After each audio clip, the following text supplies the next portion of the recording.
This video is for the special prosecutors in the Chittenden Unit for Special Investigations Sheriff's Department that's investigating domestic violence, child sex trafficking, and racketeering by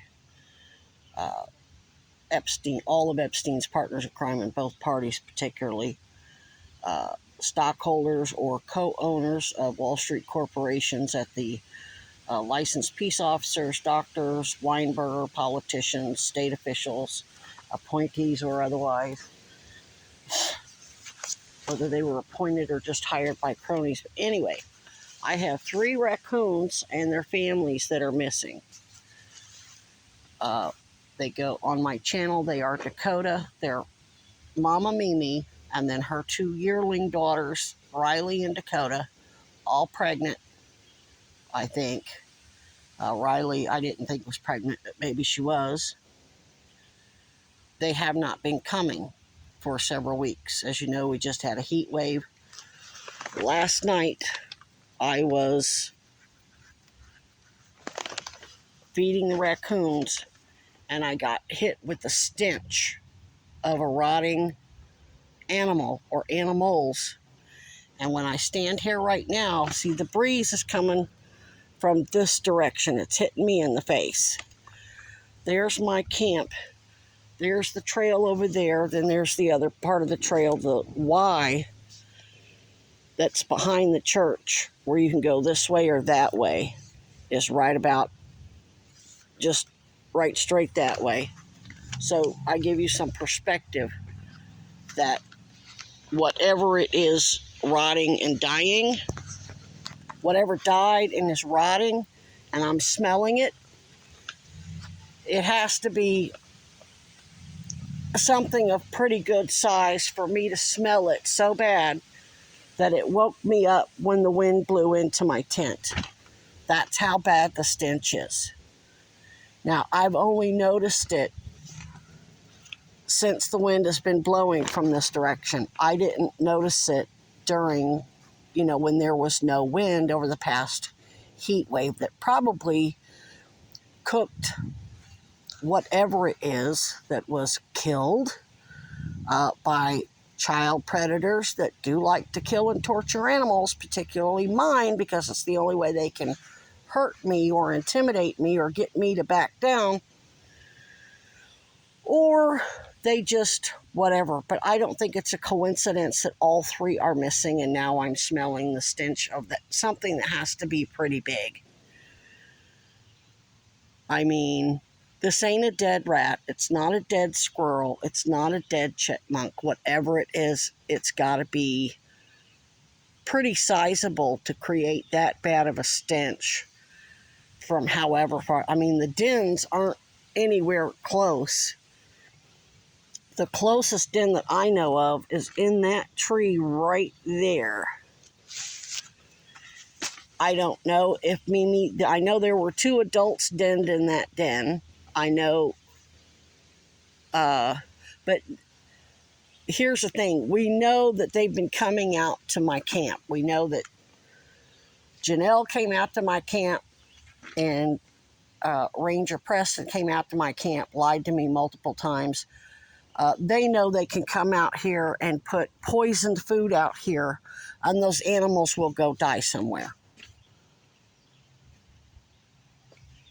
Remember the movie Charlie Wilson's War? He said what got him into politics was when his neighbor, who was a city councilman or something, poisoned his dog.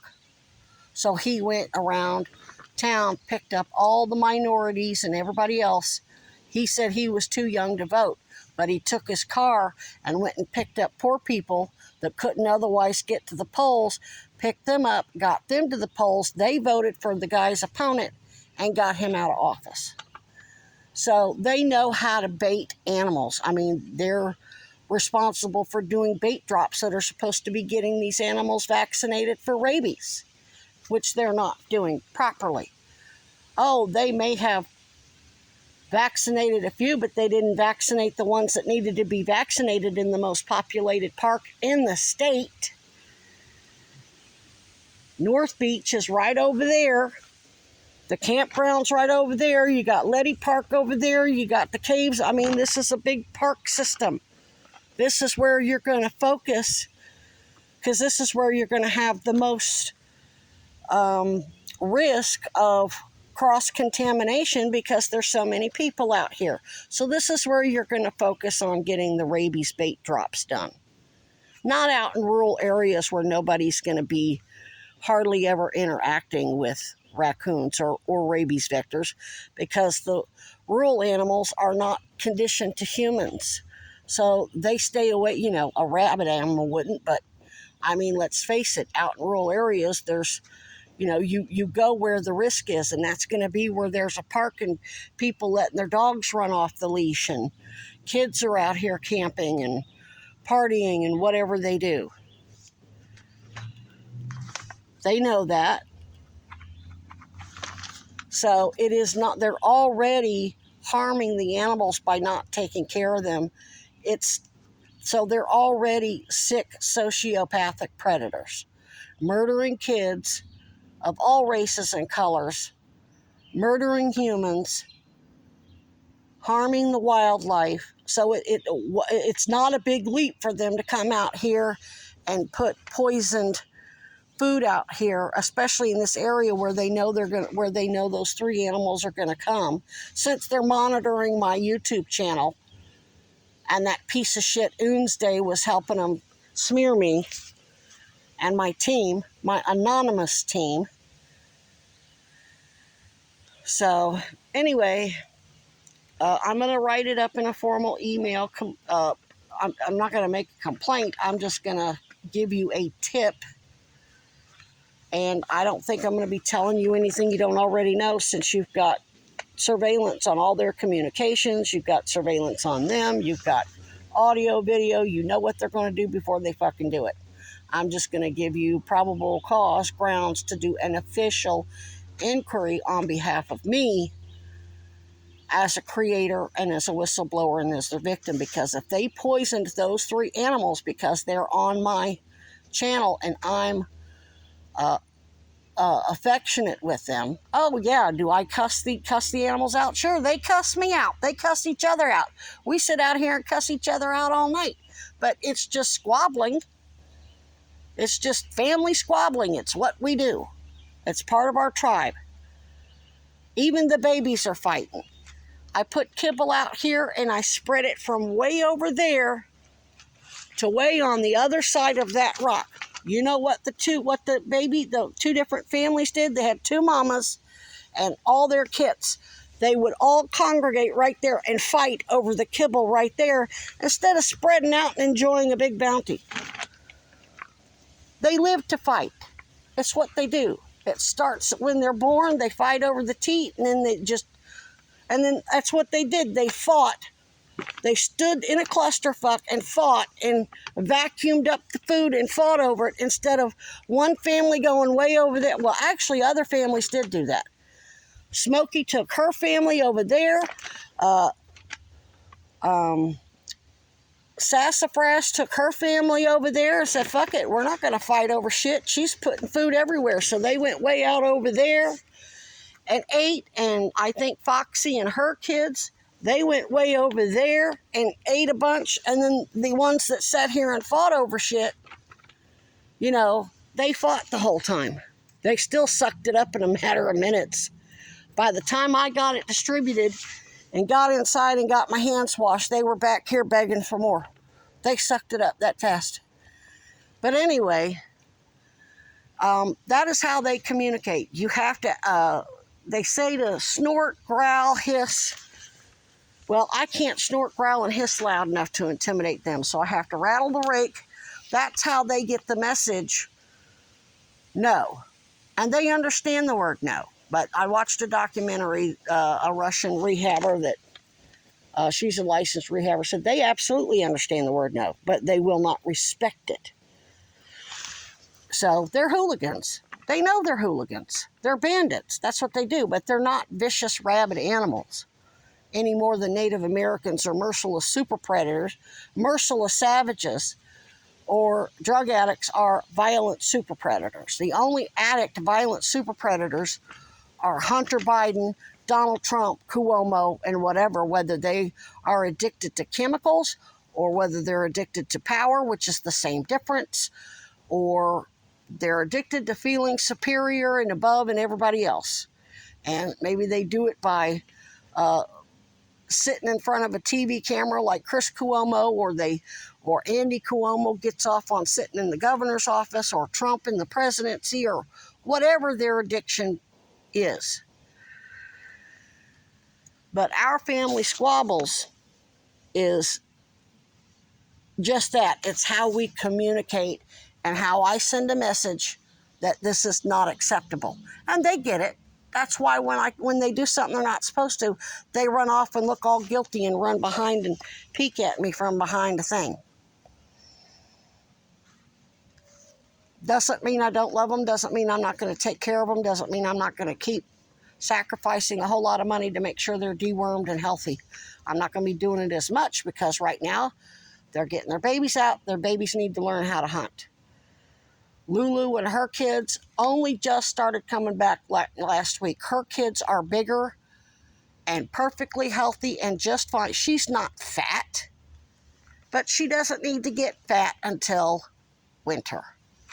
She was nice and fat and survived the winter. I'll make sure when they can't hunt anymore, they're going to have plenty of kibble. But right now in the summer months, I'm going to be cutting them back.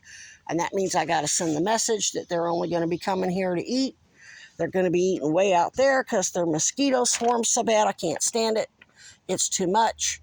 They're going to eat the nursing mamas will get a little bit more, but they'll get special treatment because they're babies. They're still nursing babies and they need the extra nutrition, which I'm going to do that to make sure they get plenty of nutrition. They're going to be getting puppy chow for the most part.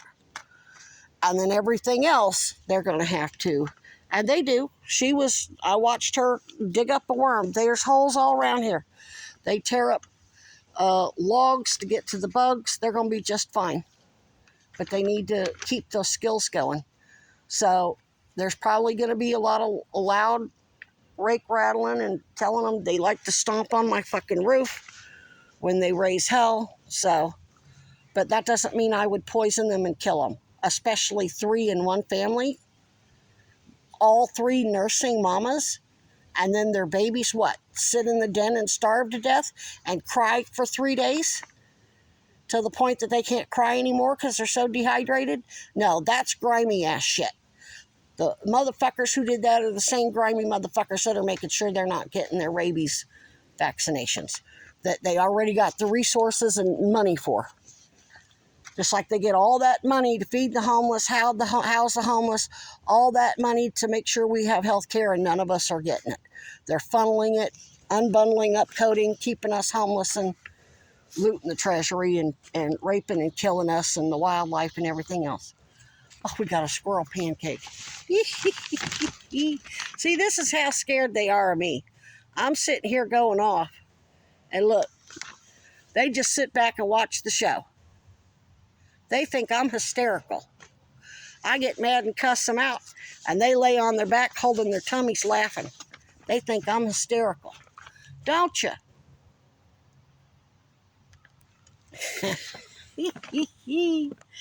Oh my goodness. Anyway, I think if an autopsy was done on the corpses, I'm sure you would find that the animals were poisoned. And that could be very good evidence to show just how vile these motherfuckers are. And the public needs to know what these fuckers are capable of. And it's something they've been doing to me. I remember I was 16 or 17 and my parents sent me to the store and I drove my mother's old Cutlass, and I had to back out into the street and then go to the store. Well, the cat had kittens. I get home, Dad shows me a dead kitten with its neck clearly broken. Oh, you didn't pay attention when you backed out and you ran over it. I would have seen it.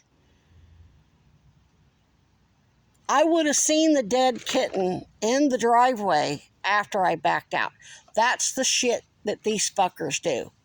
Just like they're Israel, these Zionists, Epstein's friends, same people, blocking aid to Palestine and then saying Hamas is hijacking it, blaming it basically on their victims.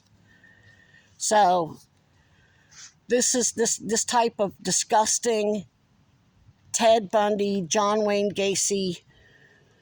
Who else killed? Oh, the guy from Red Dragon, the book Red Dragon by Thomas Harris. They had that savant played by Ed.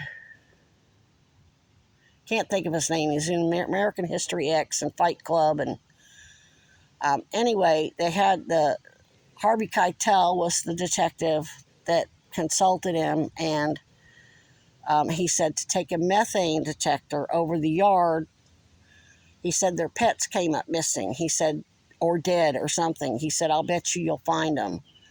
And basically, the serial killer, and that's what we're dealing with here, serial killers who murdered the family in the book Red Dragon, or one of the families,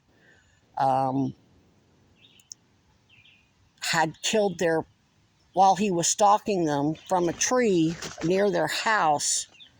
Remember, he climbed the tree and found a soda pop can or something from where he'd been sitting there. And then he remembered that their pets had come up missing before they ended up getting killed. And the serial killer murdered the family's pets before he actually murdered them. So that's what that's what you do. You're the Special Victims Unit. This is your territory. I know because from experience, this is what they do.